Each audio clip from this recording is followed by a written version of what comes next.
everyone, welcome back to the channel. Today we are diving into one of the most underrated but critical parts of making coffee, which is espresso water. What do you put in the machine? More specifically, what is the kind which you need to put in the espresso machine? It's the kind that keeps scale away, avoids corrosion, and might even save you from having to descale for years. So I have only descaled this machine once in 5 years. So that's a good thing, guys. So why water matters? So if you own an espresso machine like a Rocket, La Marzocco, Profitec, ECM, probably many of them I've seen it in the manual that do not descale. And why? Because descale can actually cause more harm than good. If the descaler isn't flushed, tiny particles can get stuck in internal tubes which come to the manometer or somewhere else, or in the walls, and that's a nightmare. You don't want, and you can't fix it manually at home. So instead of fixing scale, let's prevent it, and that means using the right water from the very start. So what is good, or what is good espresso water? Waters for espresso in espresso machines has two main jobs. Okay, one is making coffee tasting amazing, keep your machine healthy, and it has to do in conjunction with each other. So to do both, you need to balance a few key factors. So one is the total dissolved solids. Too high, you are risking scaling and flavor issues. Too low, and your coffee tastes flat. Then there is something called KH, carbonate hardness, which measures in ppm of calcium carbonate.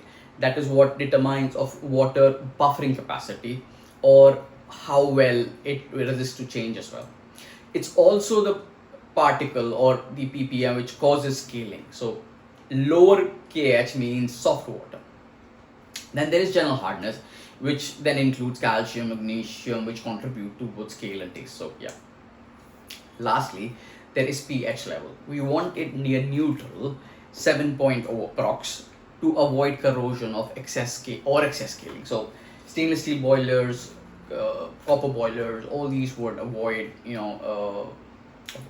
scaling or corrosion, because the water is acidic, so it has to be neutral. So pH balance. Ideal water specs, according to the SCA, Specialty Coffee Association, globally, and most machine manufacturers, is what you should basically aim at in putting the water is a TDS of about 75 to 150 ppm. Ideal is that range. Carbonate hardness KH is about 40 to 70 ppm, which is moderately soft. I use softer. General hardness of 50 to 85 ppm, and a pH of 6.5 to 7.5, neutral to acidic, basically pH balance. So water that's too hard causes scale, too soft or distilled, you risk corrosion and bland coffee. We want a balanced mineralized water, just enough to bring flavor and not enough to clog the boiler. So these require some special kits, some things which you should do, and we will discuss them. So let's quickly discuss how and what can be done. I have here a Brita filter which I use to filter out all the hard carbonate, and then I put in this. So this water, which is not tap water, this is also RO water, right? Reverse osmosis water, which has been remineralized, but to take out the smallest particle of carbonate to avoid scaling, and this is how I have avoided scaling for all these years, is to do so. This is a KH test kit, which is from API. It's one of the best, and these are used for aquarium and everything, so this is pretty accurate. We will do the test. We will also use a couple of bottles to use tap water, RO water, and Brita water to see how hard they are. And maybe we could do third wave water as well to test, because third wave water is mostly, which I know, is for pour over coffees and all that. Because when I initially used and I created a bottle, after some time, maybe 2-3 days, it had a lot of particles and all that. So we want to test that as well. So we also have a kit from Bio, which is for checking the pH. We also have a TDS meter to check how these water perform in TDS and what the TDS of the water for. So we will do a TDS test, we will do a KH test for hardness, and we will do a pH test. So we'll do 3 tests, and we will do it for tap water, RO water, Brita water, and maybe if we have time, we'll do for third wave water. I haven't decided yet. I have to make about 3.5 liters of water with that, and then take a sample of it. So yeah, I'm shooting this video, and later I'll shoot that other part, but we will figure that part out later. Okay, so here we are with the test bench. We have the KH test kit, the pH test kit, the third wave supplement, third wave water. We have a glass to measure, a cup to measure, a tube to do the tests, a TDS meter, a couple of bottles of water. So this is tap water, this is RO water. In this cup, this is Brita water. This is what I've created is for the third wave water. Now let's start with the tap water first. Okay, so let's do this. We'll keep this here. We'll put the tap water and just pour this tap water out and put this aside. Okay, so let's do the TDS test first.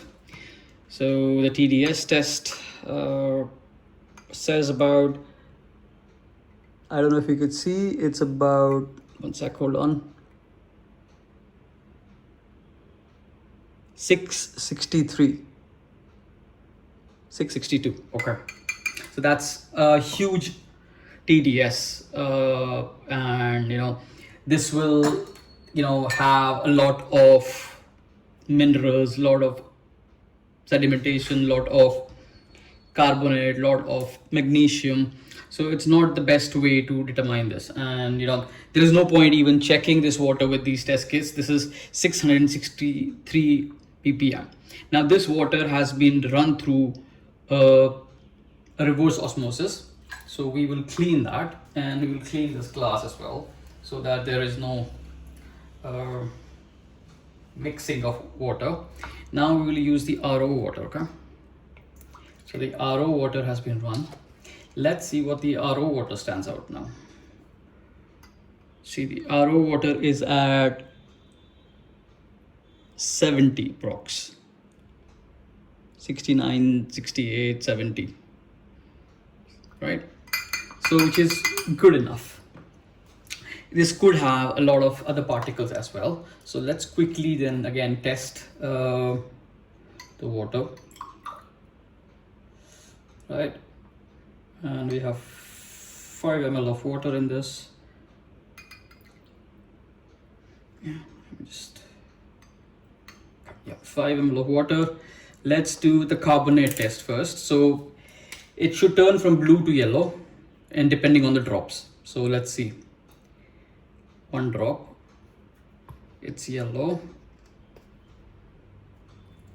and it turns blue immediately in 1 drop. So just to show you the blue, it's blue, it's the water is soft, but that means that this has a very less ppm of carbonate hardness, or KH, which means it's somewhere less than 50. So if it's in 1 drop, I would say it's somewhere around 15 to 25, and that's how this water is. Let's also test the RO water for I would say pH. If it turns green, and see, in just 2 drops it turns green, which means this is pH balanced. So I will just show you. 7 is pH balanced green. So this is the RO water which is coming is good enough for a machine, and it's good enough for your espresso, because it's neither hard, it's very soft, the carbonate particles are less. It's around 70 mark, okay? So you will never be able to get the perfect figure of 75 or 80. Or I generally stick between 50 to 75. The water is blue, which means it's soft, it's very soft, and which is good. Just rinse the cup. Now let's try the Brita water, which would remove some particles of it. So this says 66, 67. See, the earlier was about 70 odd, right? So this is 66, which means that it has removed 4 ppm particles. So let's just pour this. It's gonna wet the counter, and let's try the carbonate test.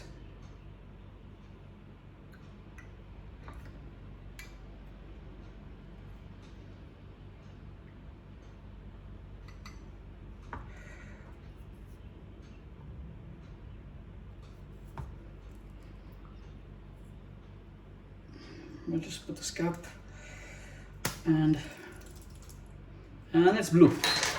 So since the RO water was blue, this will also be blue because it has less carbonate in it. We could also check the pH level in this.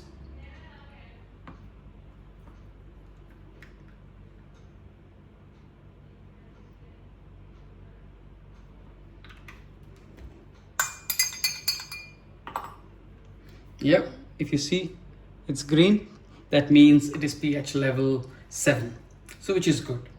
Now what I want to do is I want to show you third wave water, but before I show you, I want you to see the bottle. Do you see this white thing in the bottom? This is what the residue, and you can see, things are swirling around. These particles are there.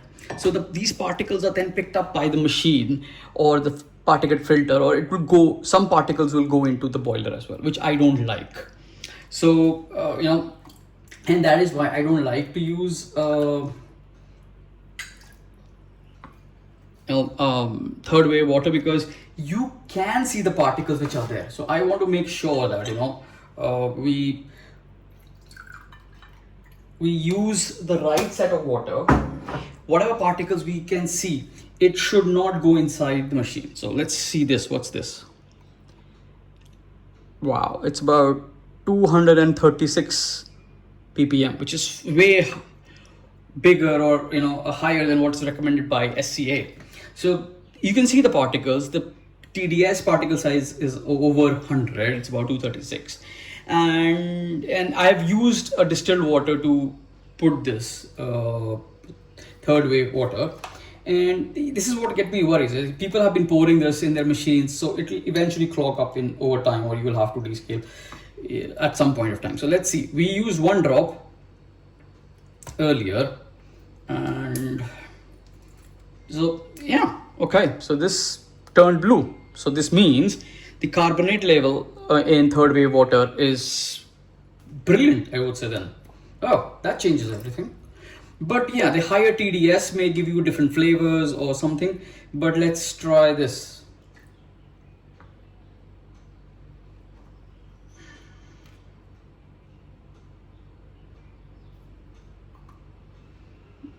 Okay.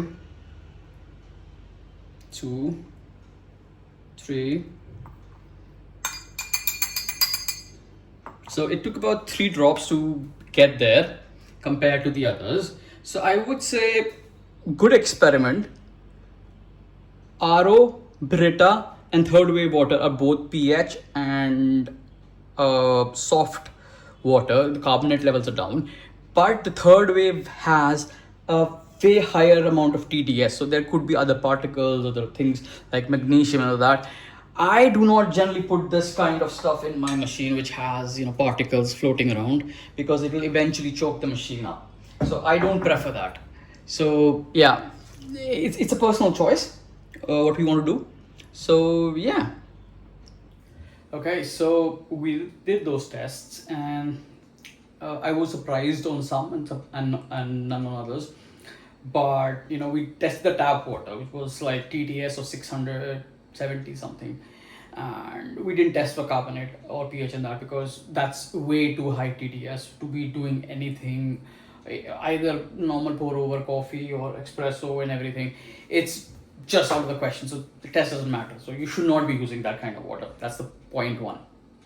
Then we tried reverse osmosis water, which is RO water, which is stripped out of almost all minerals, but remineralized, and that turned out to be pretty well. It was around the 70s in TDS, and pH was 7, which was balanced, and also it was soft. It was not hard.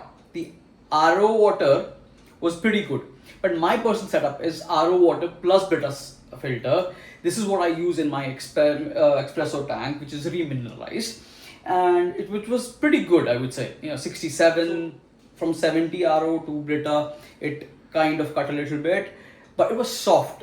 The water will have very less carbonate in it, which will help in not scaling the machine. So the KH percentage was less than 25 or maybe 10 even. So that's brilliant. So that is my personal setup. RO water, remineralized, Brita filter. This is what I use in my espresso tanks, and with this, it has helped me not descale this machine every year, but once in 5 years, which is brilliant.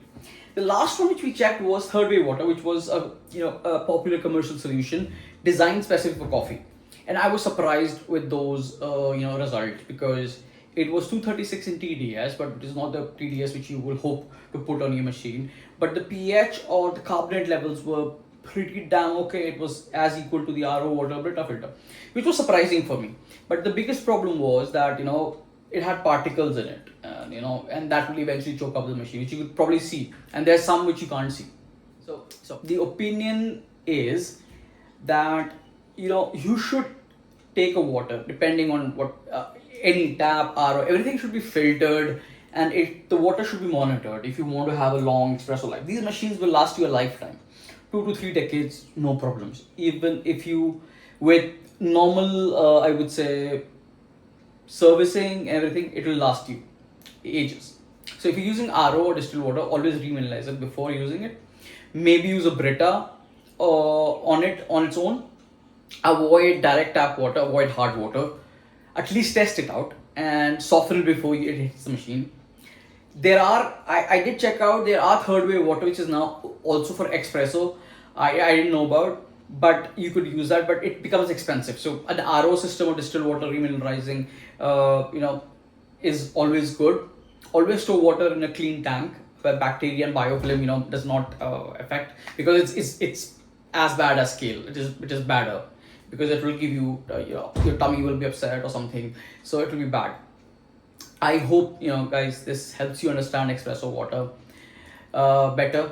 Give it a like, subscribe, share for more home barista.